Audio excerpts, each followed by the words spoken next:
Tools for Teachers podcast, where each week we talk about a free piece or two of technology that you can use in your classroom. I'm your host, Shannon Martin. I'm a middle school teacher, technology coach, and personalized learning coordinator for my district. And I'm her husband, Fuzz. Hello. Hello. How are How's it you? going? I'm well. How are you doing? It's very January-ish. It is. Here we have snow on the ground. It snowed yesterday. It did. But it's warmish, so you can plow and the roads are clear. It's 35 degrees warmish. Yeah. So depending on where you're listening, for some of you that's cold, and for some of you, For you're some like, of you, 60 is cold. 35 here is like 5 degrees away from shorts weather for me. like shorts and a hoodie. And it's pleasant still to walk outside. So you have like the pretty snow to look at, but like the sidewalks are clear by the end of the day. Yeah. So it's not Yeah, so like bad. I took the pup for a mile-long walk this morning. You did this morning, yes, and I took her for an evening walk And today. her paws were caked with snow when I got back. But now our sidewalk is like bone dry. So Yeah. There you go. So when I take her for a walk tomorrow morning, hopefully we'll be... oh yes, that's right. This evening is my sleep-in time. Once a week, I get a day to sleep in, and I take and the I pup. appreciate it greatly. So, our new pup also doesn't snore like the old pup did. No, The old pup did. no, our The old new did. pup doesn't sleep at all. No, she doesn't. There's we have like snoring dog there's media, no snoring and the because pup she just doesn't lays snore. there with her eyes open Like staring at if us. she's not barking constantly. Yeah. So. We'd love to get her recorded on the podcast at some point, but I'd love to get the part where, because her name's Rue, and when she first wakes up, she does. I'm not going to jinx it, but when you wake up in the morning and you grab her out of her crate, when she yawns, she goes Rue, and it's the cutest thing ever because it sounds like she's saying her name. we're so focused on schoolwork this week. All right. I should write a story about her. You could. I could do a creative writing project I about bet Rue. we have a tech tool for that. What? You don't say. Creative writing tech tools. Oh this my week. goodness! Who would have thought? So, episode 78 with all Pew, pew, of pew, our pew. prep here is all about creative writing tools. 78's a good number. Is that a football number from high school No, too? it's the year I was born. That too. So, we are talking about creative writing tools this week, and I have two of them. I actually stuck to the description that I talk about at the beginning of every podcast where it's a piece of tech tool or two. Yes. We're doing 2 instead of 7. Wow. Or 5 or that makes 25. my Sunday night easier because that means I don't have to do as much programming into the website. So, the tech tools, actually, the reason why I'm only talking about 2 tech tools is because the one tool has so many tools in it that One tool has 40 minutes worth of content. Pretty much. So, creative writing tools. With all of us doing what we do and teaching being kind of wonky for everybody this year, I know some schools are starting to go back face-to-face. I've been face-to-face the whole time. We're always looking for like new and fun ways to keep our students engaged. And there's some creative writing units that are coming up with the language arts teachers at my school. Yep. And so I've been kind of digging around and finding some resources for them. And there's some cool things I started playing around with. So I figured I should share these with everybody. So our first tool, it's like a collection of tools. So this is like, hey, I'm going to teach a creative writing unit. You go to this website and then, hey, there's like Everything you need is there. Every day there's a new thing to do. So it's called languageisAvirus.com, which you pointed out may not be the best perhaps name for a when they website named right this, that was fun, and then a pandemic hit, and maybe not anymore. So, but it's catchy and you'll remember it. So languageisAvirus.com is the website, and it's kind of cool because it starts with like every day on the page, the web page, is a writing prompt. It's like a writing prompt for January 17th, 2021. It's like they have a writing prompt that comes every day there's a new one. And if you don't like that one, you click a little red button and it says generate new prompt, and it gives you another one. Describe an event that made you very happy. So it's cool. There's a daily writing prompt on there every single day. And then if you scroll down, like they have all kinds of cool pieces of work from classic writers. They also have new stuff. I'll go through some of the tools, but I want to read the description on the bottom, at the very bottom of their homepage. Okay. It says, like, languageisAvirus.com exists to cure writer's block and inspire creativity. You can choose from a multitude of writing games, gizmos, generators, writing prompts and exercises, tips, experiments, and manifestos from infamous avant-garde writers, and how-to articles on fiction, writing, and poetry. Like, it has everything you possibly could need. Yeah. Which is fantastic. So across the top of the website, in towards the right hand side, there's games, exercises, techniques, and then poetry. So if you just click on the games, it's not going to be your usual here's vocab floating around. Yeah. It's not actually like playing games. It's manipulating text in various different formats. So they have word medley, and then they give you the directions, like how does it work. You enter your text, you enter the words, you enter text 2 and then text 3, and then you click generate, and it comes up with different variations of your writing, and it places things in different, it mixes up the words that you've already written. Mm-hmm. They have visual poetry, and it guides you through that. They have a text mixer where you can put in your text and then it jumbles up your things to swap up your poem. It has a text weaver. It has interactive text, a square poem machine. So all of these things, they just take text you've written, or you can find text that you've read possibly, and then it will manipulate it in a variety of different ways. So there's different types of writing games that way. And then they have a bunch of different haiku generators as well. So the haiku generators, they have haiku Mad Libs, and they have Haikuatron, and then haiku turbo generator. So there's different ways to manipulate haiku poetry, which is kind of cool. The Mad Libs one takes you add a haiku of your own, or your own words, and then they plug it into a very classic haiku poem. And then they kind of match yours with a classic one.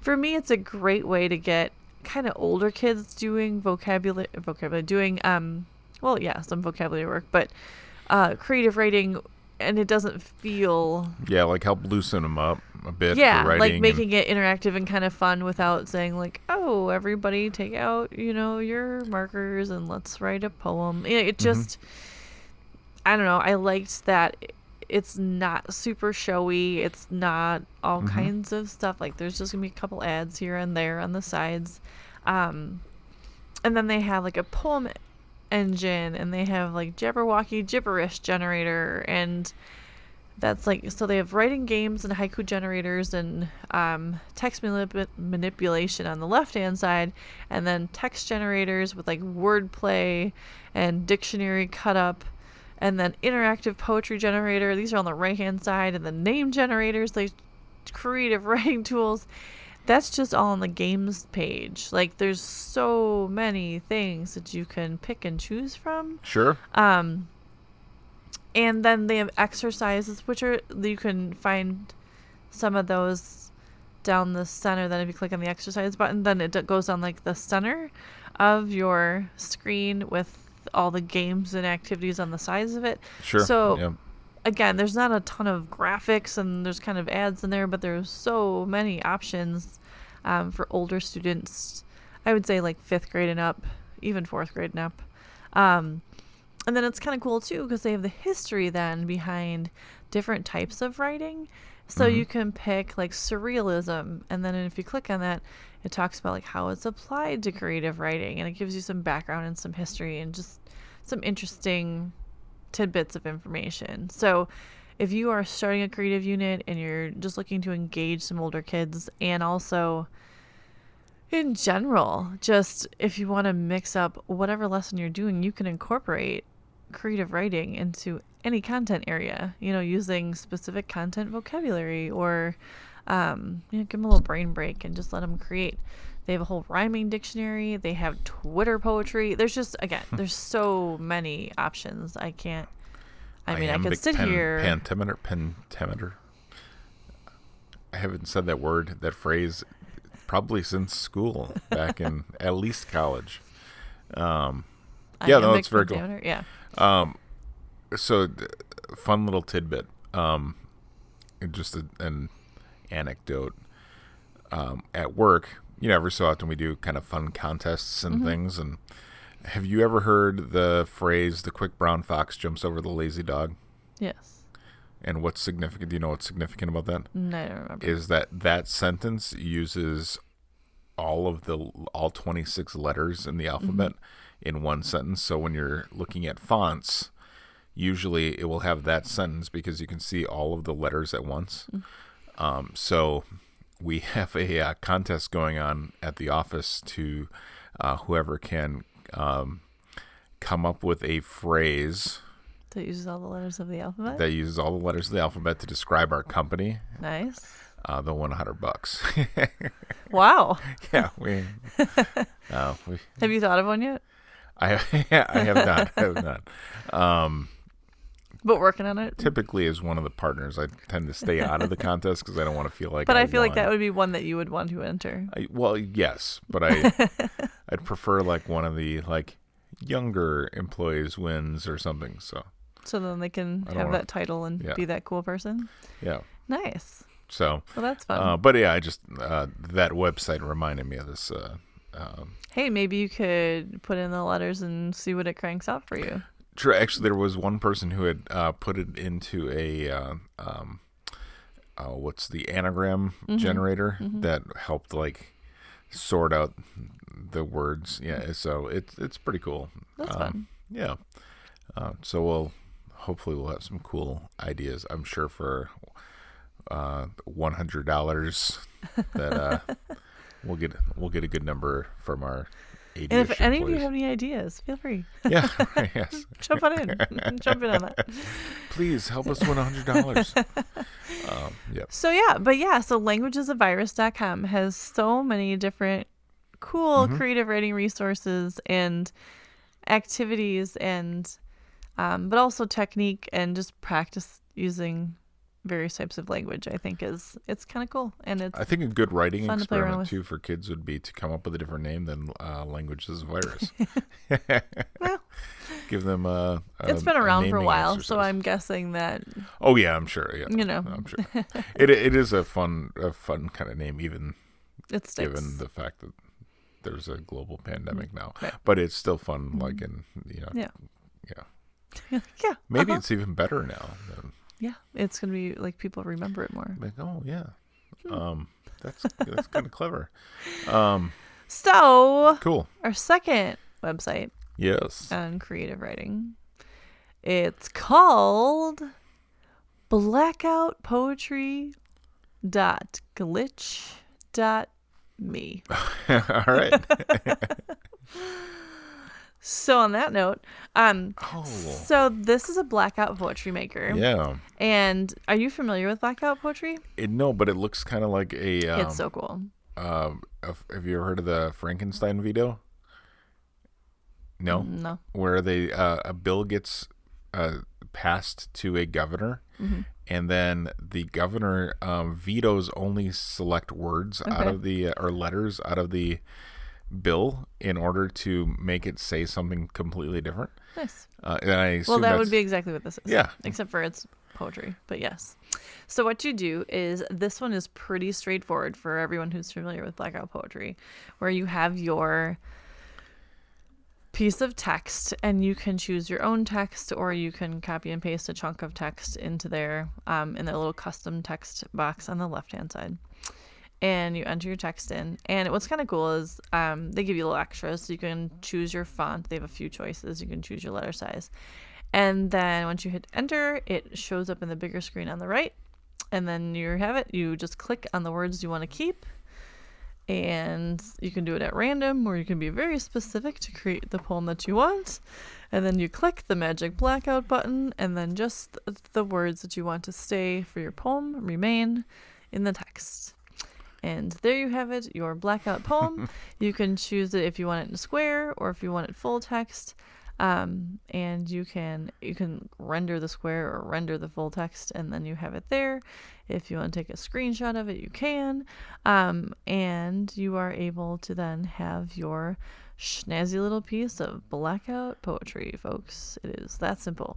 It is, again, a very straightforward and easy to use. It's kind of like the goal of the day. There's not a lot of jazz with the sites we're talking about, but they are really cool for creative writing. So they give you a couple sample texts too to play around with, so like the Alice in Wonderland, Pride and Prejudice, Heart of Darkness. Like they're there to play around with. But if you just put your own text into the left hand side, and then click on what you want. I was pulled up just a little bit of a summary of Harry Potter, and then I blacked it out, and because they said like magic in school, it's kind of fun. And then the poem had nothing to do with Harry Potter, but was using Harry Potter text. And it looks like you can only black out words and not like letters, right? Correct. This one's just words. Mm-hmm. Yeah. So you don't have to worry too much about kids getting too, out of bounds with it. Well, and usually, like with blackout poetry, you give them kind of the setup of it and the background of how it works and stuff. But yes, it'll be full words, and then you just black it out, and then it's all set and ready to go. So it's really, what I like is this could be a great warm up for a poetry unit without being overwhelming. And I think it looks cool. People, it does look cool, and getting kids to, or people in general, to look at things differently and like get their mind thinking. To me, it makes you think. Like you're removing words instead of adding words, and and it's a cool way of like, here's a chunk of text, and you're just pulling words out. Just helping know how physically write it and stuff. Specific words can change a sentence into a completely different meanings. I've had some kids in the past create really cool blackout poetry where we haven't done it digitally, where they physically like Sharpie it all out and it makes the room smell. But I saw this when I was running through things again when I was supporting my staff. I was like, that is super cool, and it's really fast. Sure. And the kids can play around with it a lot or a little depending on how much time you have in the day, and it's kind of cool. That's pretty neat. So what's the website again? So that one is blackoutpoetry.glitch.me. All right. Rolls right off the tongue. It's really easy to remember. Well, the blackout poetry part is fine. Just the .glitch.me. I'm kind of... You got it. You'll remember it. There's a link on smartandwi.com. There sure is. Go to this episode's link or go to the EdTech directory where you can find everything. Every piece of technology we've talked about. Do you know how many are there now? Have you checked lately? I have not checked, but I know we're well over 100. Actually, I can probably tell you. I can probably pull that up while we're talking about this. Let's go How fast is our internet working this evening? Internet's fast. My fingers are what's perhaps not as fast. Let's see, smartandwi.com. Let me go to our tech tools link. There are 244 if you include these two. Cool. 244. Check them all out. 244 pieces Share them of with tools others that you can use in your classroom. There you go. I'm your host, Shanna Martin.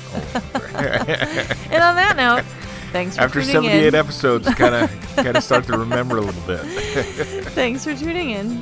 This has been the Tech Tools for Teachers podcast. If you ever have any questions, you can find me on Twitter at smartandwi. And if you want to get more information on the links to the technology the technology discussed in this episode, you can visit smartandwi.com. New episodes each week. Thanks for listening. Go educate and innovate. The ideas and opinions expressed in this podcast and the Smart and WI website are those of the author, Shanna Martin, and not of her employer prior to using any of the technologies discussed On this podcast, please consult with your employer regulations. This podcast offers no guarantee that these tools will work for you as we've described, but we hope they do, and we'll talk to you next week on the Tech Tools for Teachers podcast.